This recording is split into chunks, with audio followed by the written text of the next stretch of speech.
Okay. All right. So we're going to start the 2024 June 17th Broadband Advisory Committee meeting. There was a loose agenda sent out. This is more of a update versus a formal business meeting where we're going to vote on anything. So David, did you want to go ahead and kick it off with the railroad crossing update?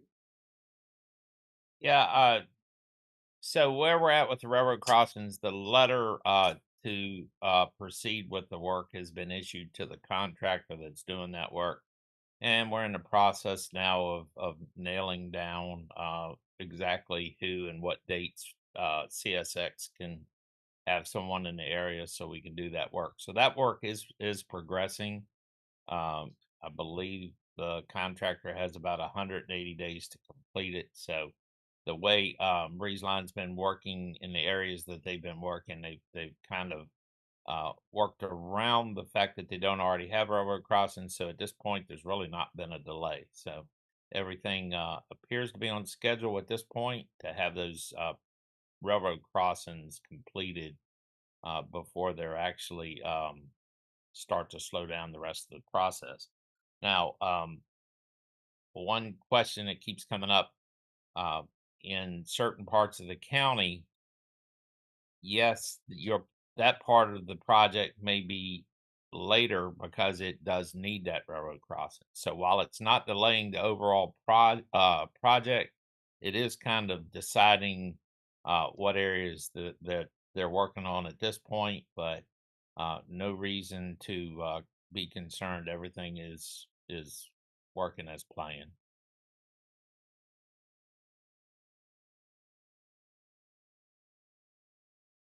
Jason, if you want to bring us up to date on Starlink. Sure, I can. Um, so on Starlink, it continues to roll out. County's still blue as far as the availability of it. The cool part is actually the hardware has actually come down a little bit in price and is more readily available.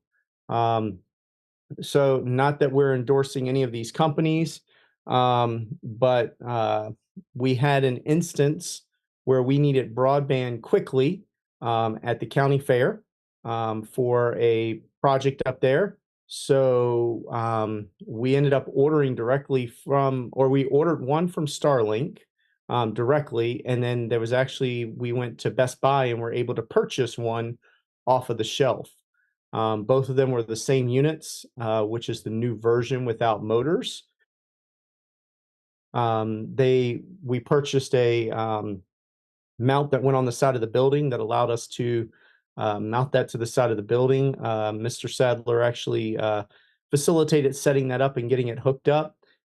Said it was extremely easy, and David, I'll have you go over that here in a second.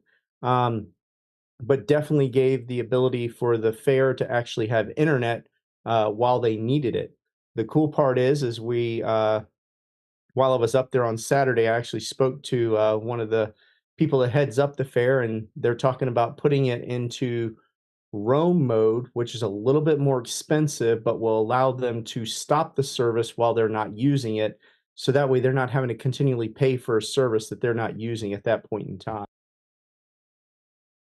David, I didn't know whether you wanted to give any information or details on the setup and how you went about that and how easy it was.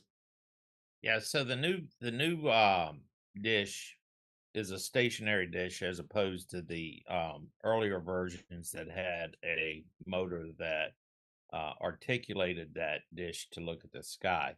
Uh, so yeah, I mean, it is possible, and I'm seeing I did some testing here where I don't have a full view of the sky that would have been necessary back when there were fewer satellites for that dish to communicate with. Um, do have a fairly open view of the sky, but I do have trees around my property, and was able to install that dish on my property with no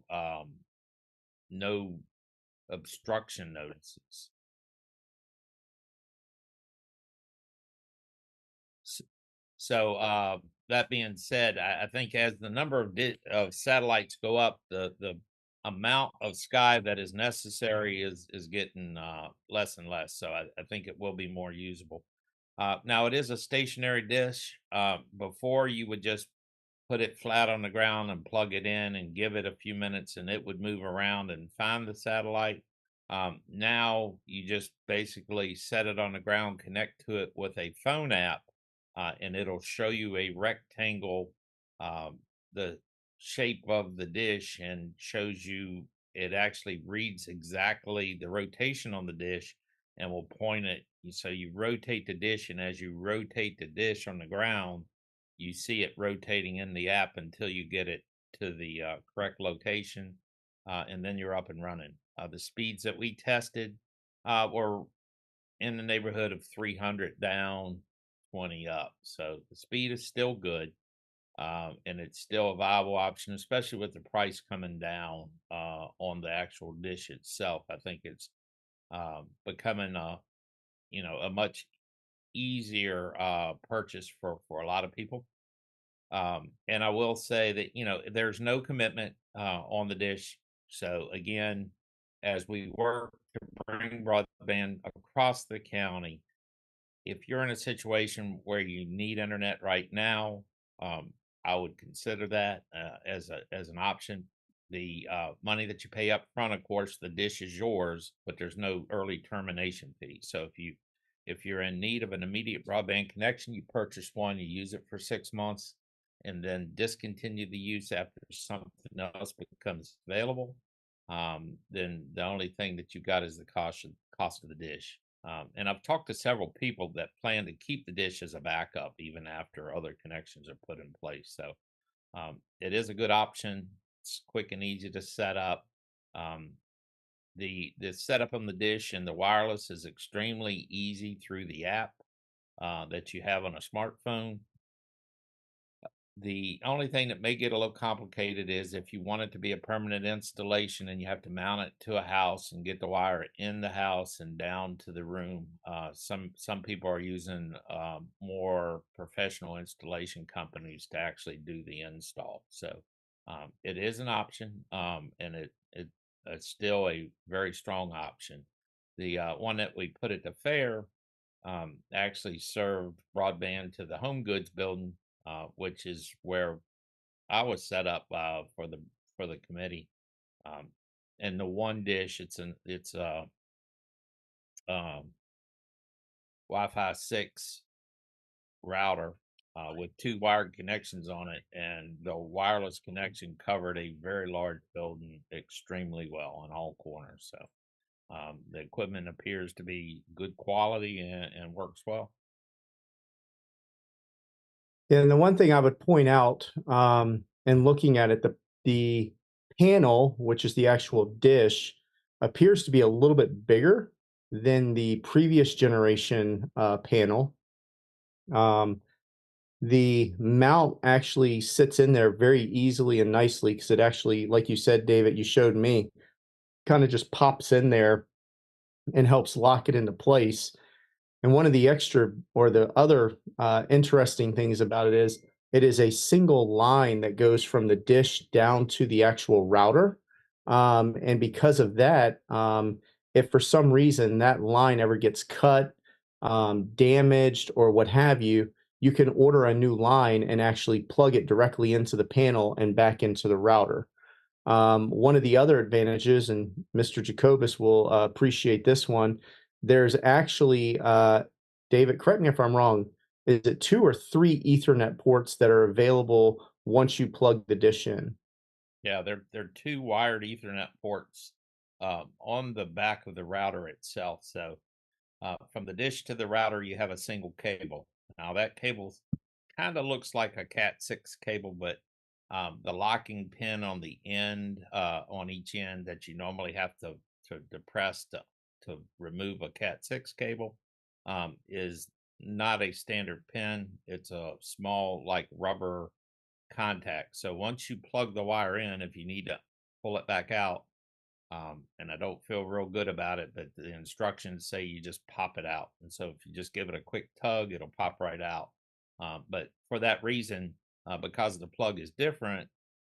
It looks very similar to a shielded Cat 6 keystone, but the lock on it is different, so they're not interchangeable, and I'm not sure what to pin out. So it's not recommended that you try to wire your own cable. The the dish itself comes with a 50-foot cable. So between the dish and the router, you have about 50 feet.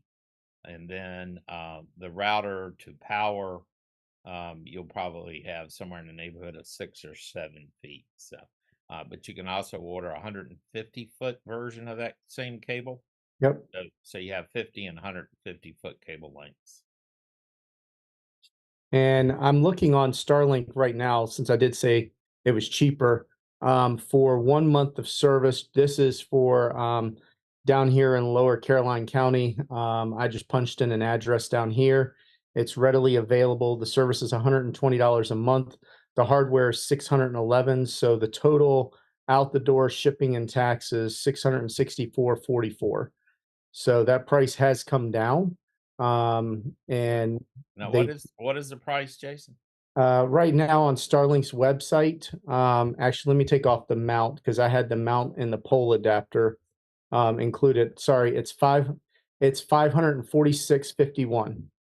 And also I've assisted a few customers in ordering it, including the fare.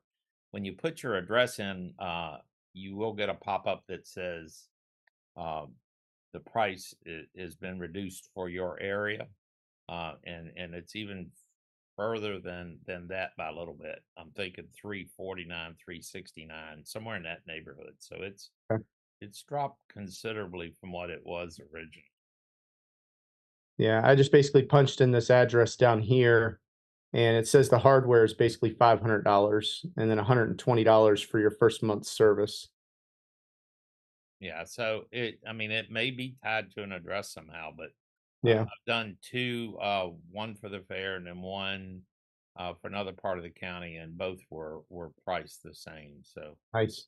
Um, so that price may vary. Don't hold us to the price. We're not salesmen for Starlink or getting any commission. We're just trying to make sure that we recommend a decent temporary solution. By no means is the dish ever going to even come close to competing with either of the two projects that we currently have going on. The other thing I'll bring up, David, was I've been watching a lot of the news around Starlink, and one of the things that's currently going on is Starlink is petitioning the government to lower the distance to the Earth for the satellites. By doing that and doing some network changes, they're trying to get a consistent ping, which is your handshake from your computer to the internet and back to you around 20 milliseconds or sub 20 milliseconds.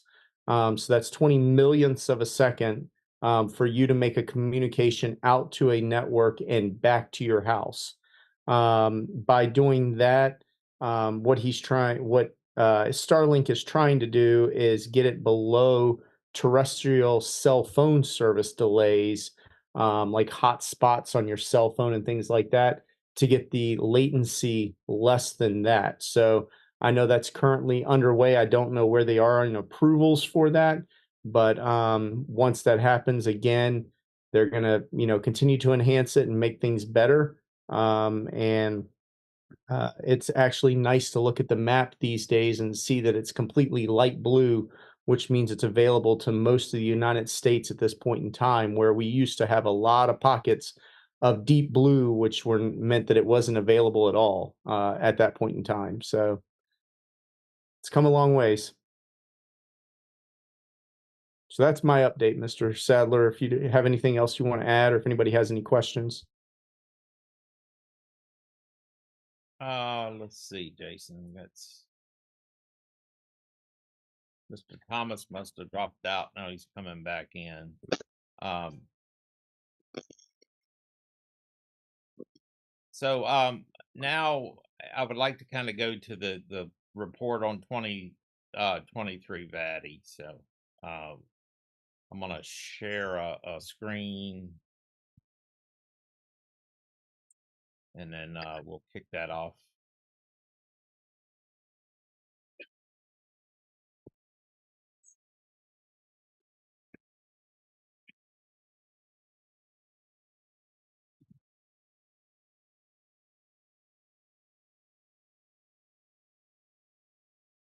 All right, can everyone see that? Yes, sir. So back when the broadband committee first started working on getting broadband to different areas of the county, um, we adopted this "got broadband" with a question mark, um, and it was kind of a play on the "got milk" ads that everyone was seeing on TV. So now that we're along in the process, the "got broadband" with a question mark is not appropriate anymore. We have the new logo is "got broadband" with an exclamation mark instead of a question mark. So kind of a play on, are we going to get it? And then we think we might be getting it. It's taken a little while, but yes, finally we can say that we have a way of getting broadband to the unserved and underserved in Caroline. According to the Commonwealth of Virginia, the download speeds, broadband is a download speed of 1 gigabyte, gigabit or greater. So your DSL, satellites, and hotspots are not considered by the Commonwealth of Virginia to be broadband.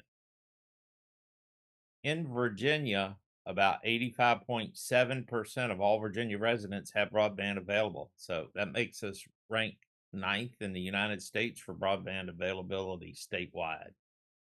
Closer to home in Caroline, we have an estimated 64% of Caroline residents have broadband connections available.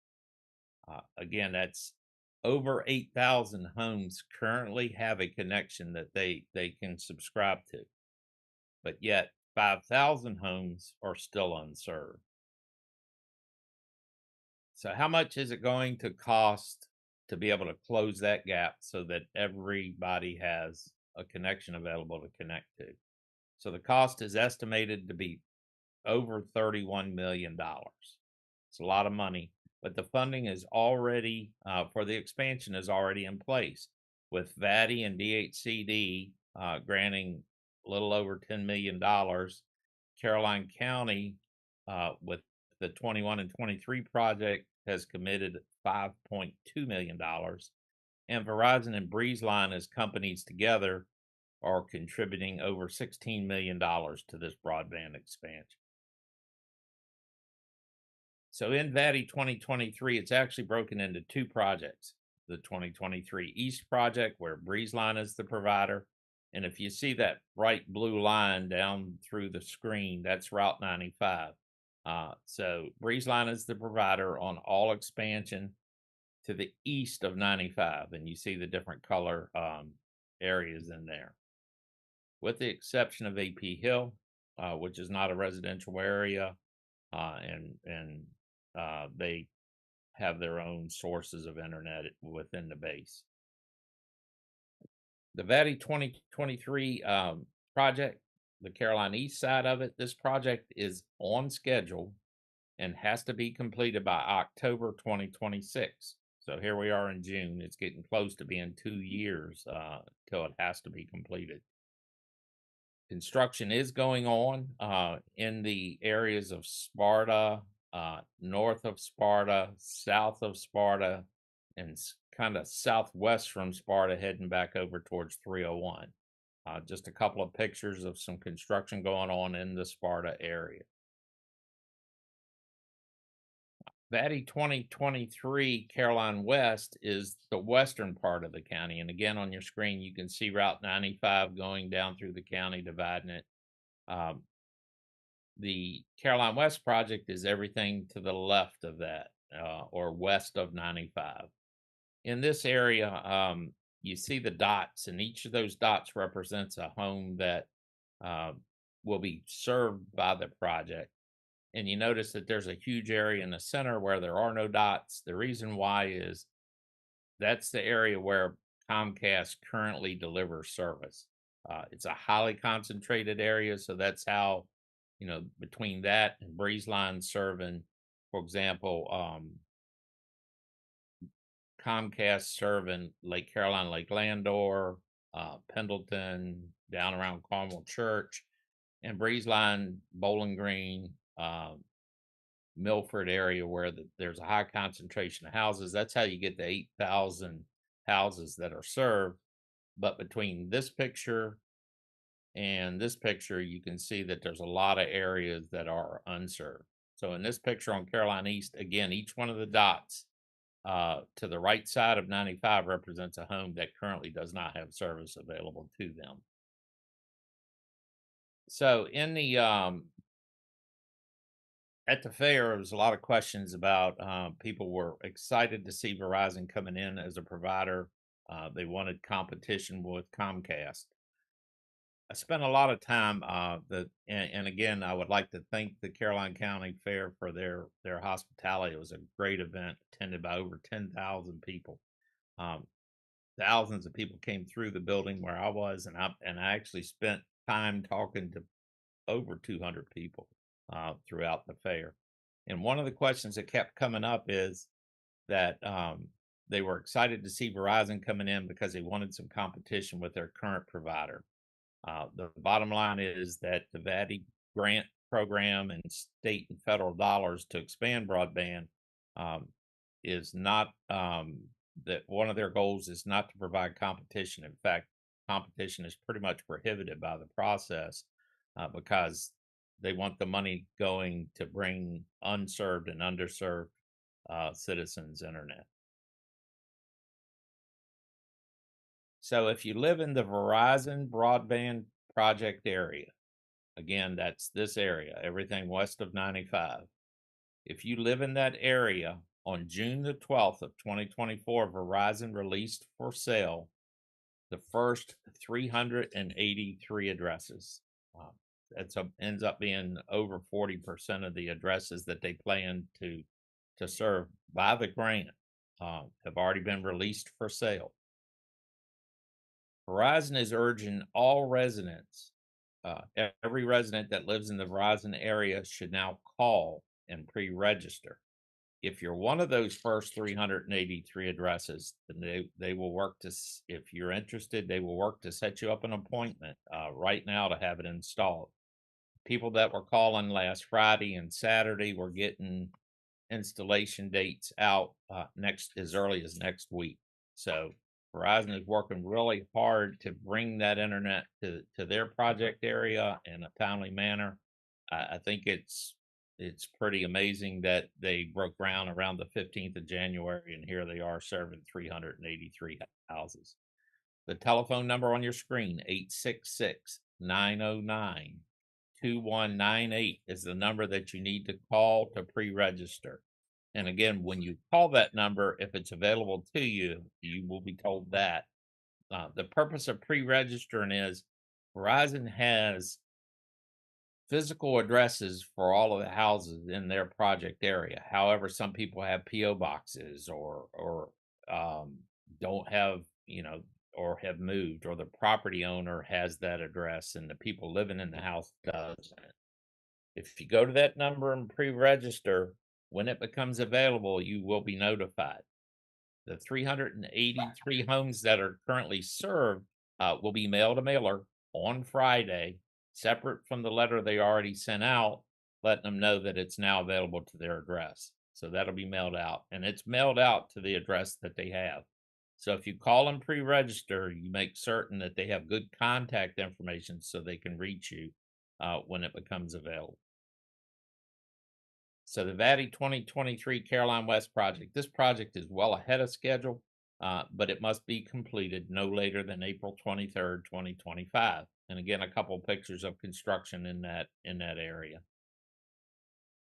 815 unserved or underserved houses. So of that, with 300 and with over 300 being available now, you can see that a large percentage of their entire project is now released. The slide shows the streets that are in that project throughout the entire project. and you see that it's an 18-month build, has to be completed by April 2025. At June 2024, service became available for 350 addresses. The following day, they released more, so it's about 380 plus. Again, that 866-909-2198 is the number you want to call to either pre-register or place your order. You can also find out more information on the FiOS availability website. There's a hyperlink on the screen now. I will tell you that the people that I was working with at the fair to check availability and place orders, when they went to that website, it simply gave them a telephone number to call, and that telephone number was 866-909-2198. This project is being funded by Verizon, the Virginia Telecommunications Initiative, or VATI, and Caroline County. Verizon is a strong company with award-winning service, a good track record, great workforce, and cybersecurity. So the broadband service that they plan to deliver is an NGPON 2. So it's next generation GPON 2 service. So it offers enhanced connectivity, reliable service, and it's a future-proof technology, because once they have the fiber and the system in place, as technology changes, they can change transceivers on each end of that fiber and pick up the speed. But currently, the service plans that they're offering to those 380 plus homes, and eventually the 800 plus homes, is 2.3 gigabits per second up and down symmetrical with no data caps. So that's a tremendous amount of speed, way more than the average person would ever need. Again, if you live in that area, you should call that number to either pre-register or to order. Just note that that there is dates and times for those numbers: Monday through Friday, 8 to 7, and Saturday, 8 to 5. So you will need to call between those hours to speak to the correct people. If you have more or if you need more information, or if you want more information about, for example, the 380 plus houses that have it available, where can you get that information if you haven't called? You can always go to the Caroline County website. You see the Broadband and Caroline page right there. Just click on that. That'll take you to this page, which is the Caroline Broadband update page, where we try to give up-to-date information about how the projects are going. Again, the links are on there. If you decide to or you need more information or how to get in touch with them, telephone numbers and links are on that page. But if you want just more questions about the project, or how the project's going, or how it will look as we move forward, there's a big orange button right in the center that says submit your questions. And if you click on that submit your question button, it will send a message directly to me. And at this time, I'm doing part of my job is getting back to the people that submit those inquiries. So it comes directly to me, and I will get back to you, as soon as we can. It may not be immediately because of the amount of work that's going into the project right now, but we do our best to get back fairly quick with those questions. So are there any questions about that little presentation that we just had? Actually, David, the one thing that I do want to bring up, it's something that you and I have talked about several times. We need to get the word out as best as we can. We have these meetings and so forth, so on, but we also need to figure out other ways to, of course, during the county fair and things like that. But we just need to make sure people realize that this is not, I'm going to use the word fake news. Mainly because the reason I use those words is because I have on several occasions gotten mailers from several large internet companies, big name ones in the area, that have said internet is available at your house and we're ready to install it. And I call and Of course, you spend an hour on the telephone trying to get a hold of them to find out, nope, it's not available. So when you get these mailers, if you are in the Verizon area of the project, which is west of 95, make sure that you call and verify and not just go, oh, yeah, this is another fake piece of mail and just throw it away. So that is one of my biggest concerns, is because that's been going on for the past 5, 10 years since that I've been at my address. I keep getting the mailers and I've just started throwing them away when they come, thinking, oh yeah, whatever, it's not available. So just wanted to bring that up. Yeah, and that's the one reason why we wanted to cover that broadband inquiry.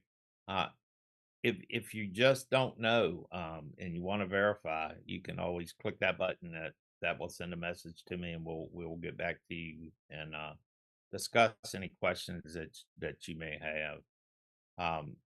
The people that were calling that number to Verizon, we're getting fairly quick install dates. Now, I would expect that those install dates may stretch out a little bit as that number grows. So, if you're watching this broadcast with us live or see it before Friday, you may want to call ahead of that big mailer going out, because once the number of install windows start to fill up, then people will start to see a delay.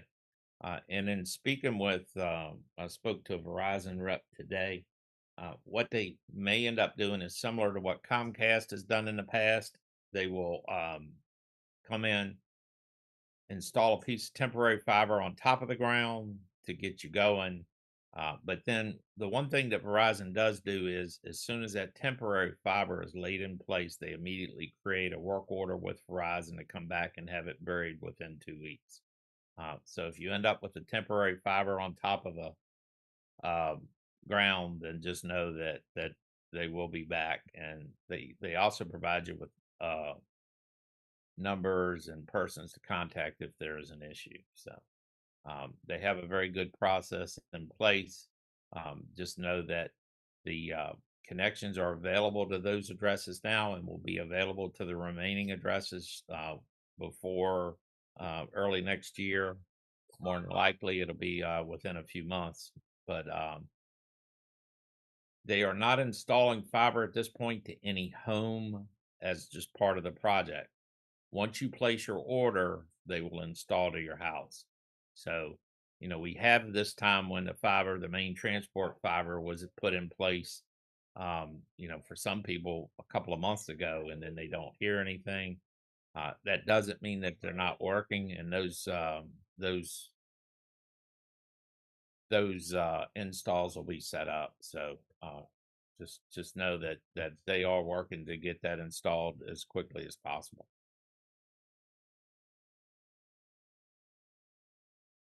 Awesome news, David.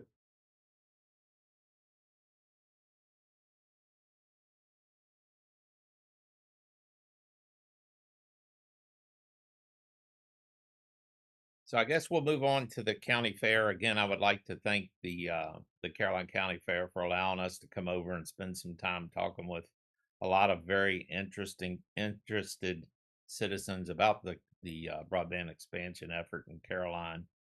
It was a great event. Over 10,000 people went through the gates.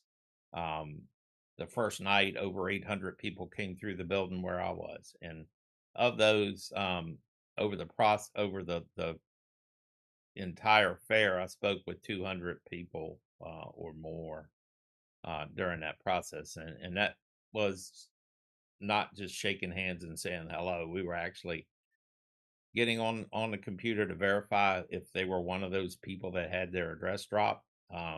If not, we were verifying addresses to see if they were either in the project area, Caroline West or Caroline East, and trying to give them an idea.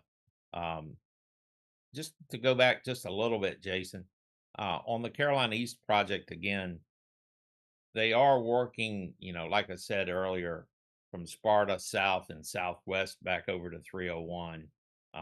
With, I think, the most southern part of the installation that I observed today was Jason. What Jason Jacobus? What is that street? It crosses Sunshine. Doggett's Fork. Yeah. So Doggett's Fork. looks like they're working to go all the way across Doggett's Fork up through Kids Fork, and all the way back over to Sparta. So they're in a large area now. It does seem like the majority of the work is heading south towards the Dawn area. What they're doing at this point is burying the conduit for the fiber. They're in the process of working on pole permits and from REC.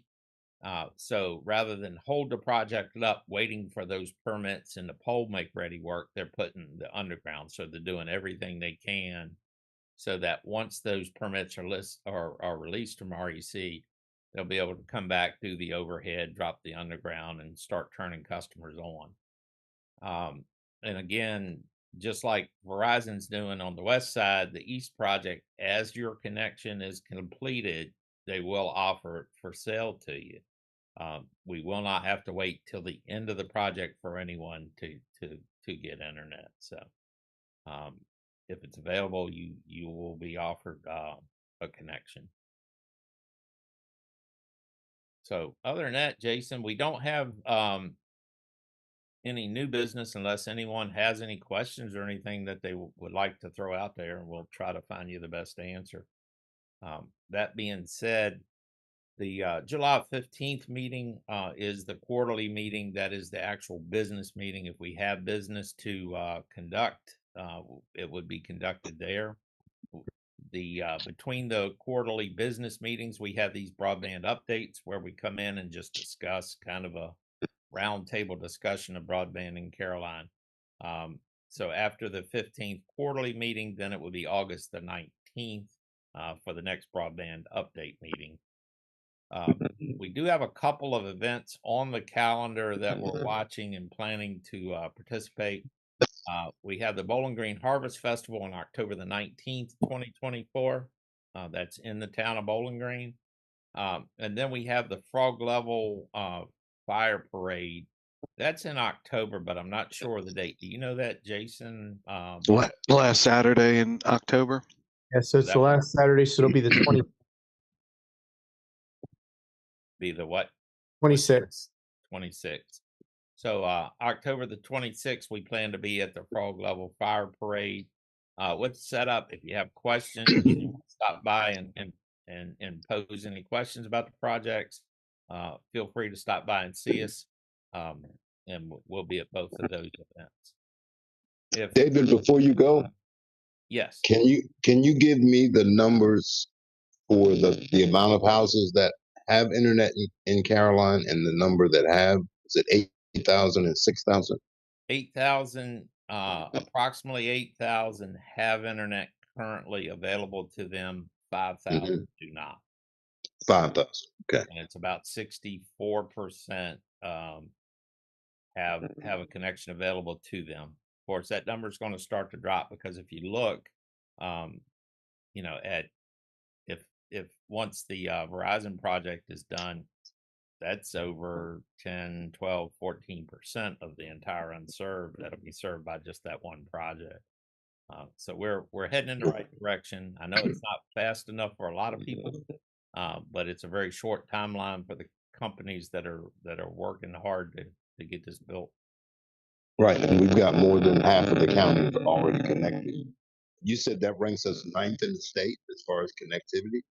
As far as the state of Virginia, now the state of Virginia has a higher number. We're state of Virginia is ninth in the nation as far as broadband connectivity. So if you look at that, that number is high, but I think it's just a bigger version of the same picture. I think if you go to Northern Virginia or Norfolk or the city of Richmond, you'd see high concentration, so high numbers of people, with the remainder being out in the rural areas. But currently the state of Virginia and the VADI program and the Department of Housing and Community Development broadband office is a leader on broadband statewide. We have other states coming into Virginia looking at how efficient they are and how they are very efficient on all the management of all the grants that they have. So we've got a lot we got a lot of work ahead of us, but at the same time, we have a lot to be proud of in Virginia, and shortly, hopefully, Caroline County will have just as much to be proud of. Exactly. All right. Thank you. Mr. Thomas, I would like to thank you for your time and support of broadband expansion efforts in Caroline. I think you're here pretty much every meeting and working hard to make sure your constituents and the rest of the citizens have internet. So I'd like to thank you on behalf of the committee. Well, I sure appreciate that. We're going to Jason? get it for everybody. Yep, we're working, and we'll get there. Jason, if no one else has any questions, I think that would pretty much wrap it up for this evening's meeting. All right. Well, if nobody has any other questions, we will talk to everybody on July 15th, 7 p.m. Thank you. Y'all have a good evening. Thanks, everybody. All right. Good night, guys. Bye.